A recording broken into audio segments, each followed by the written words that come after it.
The human heart is a stage upon which illusions dance, and nowhere are those illusions more vivid than in desire. Picture a man, his eyes fixed upon the woman he believes he understands. Her smile, her words, her smallest gestures, he deciphers them with a code of wishful thinking, a script he wrote long before they ever met. He tells himself he knows what she wants, but beneath this fragile conviction, a question trembles like a violin string in the night. Does he truly see her, or only the shadows of his own imagination? In attraction, there is a strange fracture between fantasy and reality, a rift where dreams twist into distortions. These distortions do not merely mislead us, they rule us like tyrants of the unconscious. And when these illusions break, when they collapse under the unbearable weight of truth, the pain is often sharper than any rejection. The mind clings to a fiction of what she desires, but the deeper truth is rarely so neat, rarely so comforting, and so begins the unraveling. Let us descend into the depths of this mystery, calmly, courageously, and ask, what do we believe she wants? And why is that belief so often a mirror of our own restless, hidden yearnings? If the courage holds, the next few moments may reveal a secret. The architecture of fantasy. The story of attraction begins long before one person meets another. Its first blueprints are drawn in childhood, in the half-remembered glow of the nursery, where tiny souls measure love by parental approval, praise, scolding, attention. They fuse into a template, a code for what one must do to be chosen. As years pass, the mind polishes this code, refining it into an unconscious fantasy of the ideal other. He may imagine she wants strength or humor or status because these are the traits he himself craves recognition for. The logic is compelling. If I must prove I am worthy, then surely she must want the proof. Here, desire is no longer a simple affection, but a performance of identity. Unseen, this fantasy evolves, gathering momentum through adolescence and adulthood. Media adds to the confusion with its shimmering illusions of what women should want: the hero, the rebel, the wealthy provider, the unstoppable charmer. A man absorbs these archetypes with every movie, every billboard, every whispered tale of conquest. And so a myth is born. She wants the mask I wear better than the face beneath it. But a mask is a prison, and eventually even the best illusions strain and crack. The stage begins to feel narrow, the performance becomes a burden. What happens when the mask slips? In that moment of exposure, the story takes its first shuddering turn. The power of projection. Beneath these illusions moves a darker current, the power of projection. In the theater of attraction, the mind does not simply guess what she wants. It projects its own hidden fears and hopes onto her, like a lantern casting images on a blank wall. The details of the real person dissolve, leaving only a silhouette stitched together by wishful thinking. If he secretly fears rejection, he may believe she wants only perfection, a perfection no human can achieve. If he feels unworthy, he may assume she wants someone wealthier, taller, stronger, someone far away from the flawed reality of himself, and so the phantom takes shape, fed by every insecurity left unexamined. This projection is not a trivial misunderstanding, it is a profound psychological defense, one designed to shield the ego from unbearable truths.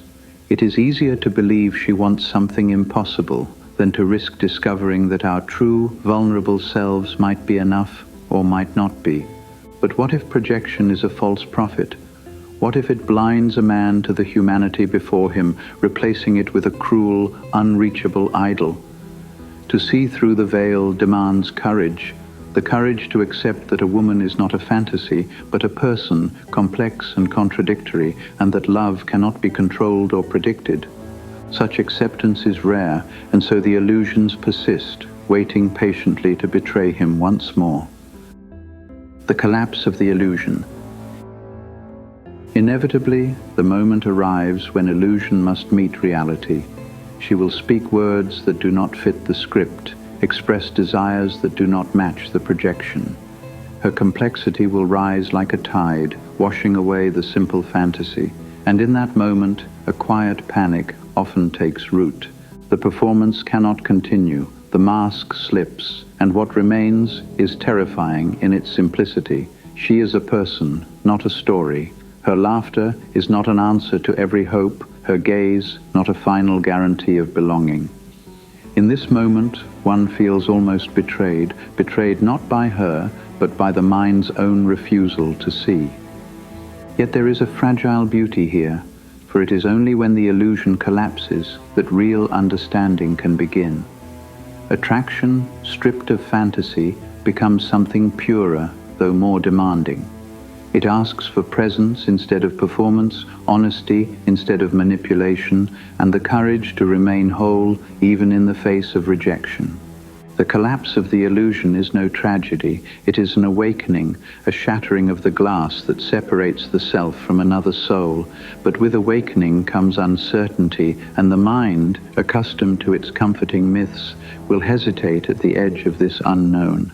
Will it step forward or retreat back into the familiar, the shadow and the ideal? Deep within the unconscious, there is a hidden pact between what is denied and what is desired. Carl Jung named this the shadow, the unaccepted, the unapproved, the primitive. A man might disown weakness, and so he worships strength. He might bury his longing to be nurtured, and so he exaggerates his ability to provide. In this way, the shadow weaves itself into the very story of attraction. And the ideal, that radiant, flawless vision of who she is equally a product of the unconscious. If the shadow is the rejected self, the ideal is its opposite, projected outward in brilliant light. She becomes the embodiment of everything he feels he cannot be. It is no coincidence that illusions about what she wants are strongest where a man is most wounded. If he feels small, he will imagine she craves only giants. If he feels ordinary, he will believe she dreams of gods. The shadow, denied, feeds the ideal until it grows monstrous. To confront this dynamic is to confront the deepest fear of all. What if my flaws are visible? What if I cannot satisfy her? What if love itself is beyond my grasp? And so illusions persist until the cost of maintaining them grows heavier than the price of letting go. A glimpse of the truth. And what is the truth once the illusions have burned away? It is simpler than most suspect, and therefore almost impossible to accept. She wants to be seen as fully as she is, and she wants to see you the same way.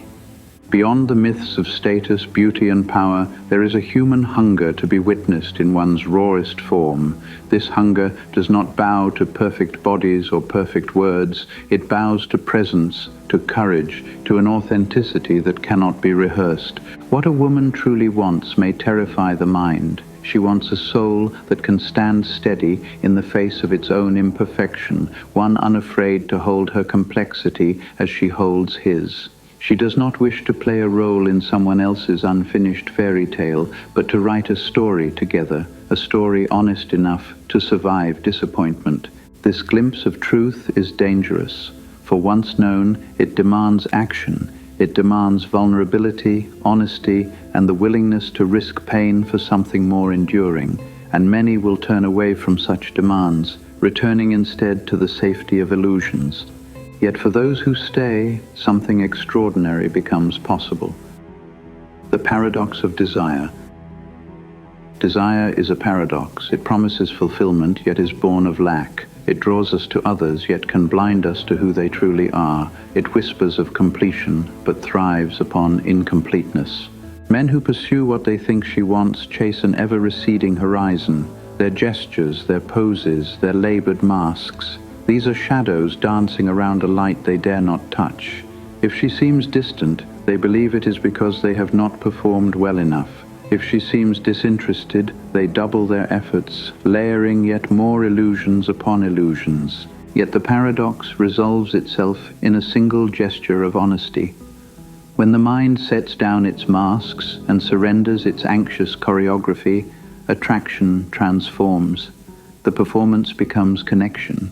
The fantasy becomes understanding. What is left is not the thrill of conquest, but the profound quiet of recognition. Two human beings, unguarded, no longer mirrors for each other's hidden wounds, but companions in the rawness of truth. The paradox is not to be defeated, but to be embraced, for within its tension lies the mystery that keeps love alive. And so, another question emerges, haunting and delicate. Will you have the courage to love without illusions? The wound that heals. Every love story is, in some way, a story of healing. For within attraction is the buried ache of all the times one felt unseen, unheard, unchosen. The illusions of what she wants rise to protect that wound, to hide it from daylight, to promise that if the right performance is given, the pain will never return. But illusions do not heal wounds, they only postpone their reckoning. True healing begins when a man risks revealing himself, flawed and unfinished, to the eyes of another. In that moment, he reclaims a power long abandoned, the power to stand as he is without apology and to invite her to do the same. Such healing is not gentle. It will sting. It will break apart the myths of childhood, dissolve the old codes of survival, and tear away the masks that feel almost like skin. Yet in its fierce honesty, it gives birth to a new kind of desire, one rooted not in fear of rejection, but in reverence for reality. No fantasy can match this. No story written in the lonely corridors of the mind can replace the living truth of two people choosing each other again and again without the guarantees of fairy tales. And in this choice, the wound finds its medicine. The courage to see. In the end, the deepest gift one can offer another is to see them as they are, neither idol nor demon, but human.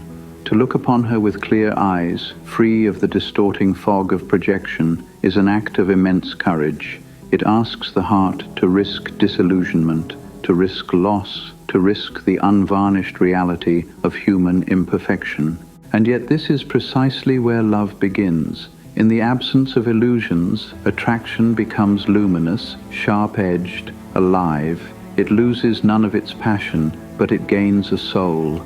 The man who dares to see will find that what she truly wants cannot be measured in trophies or status symbols, nor in polished lines of seduction. She wants to be known, she wants to be trusted with the fragile truth of another's heart. This knowing is not a single moment, but a lifetime's work. Day after day, one must clear away the old fantasies, question the inherited myths, and ask again and again, am I seeing her or seeing only my own fears? Such questions do not bring certainty, but they bring a profound honesty, and from honesty grows a love that no illusion can rival. So listen closely, wherever you are on this winding path of desire. You will be tempted again and again to believe you know what she wants, to build your tower of illusions, to hide behind the safe walls of performance. But if you would taste the deeper truth, let the illusions fall. Step forward, unmasked, imperfect, unpolished. Offer the courage of your honesty, and in that gift you may discover that what she truly wants is far simpler, far wilder, and far more beautiful than you ever imagined. If these thoughts have stirred something within you, consider subscribing to this channel for daily insights on the strange, exquisite labyrinth of the human mind. And if you know someone who needs to hear this truth, share this video with them. Perhaps together you will learn to love without illusions.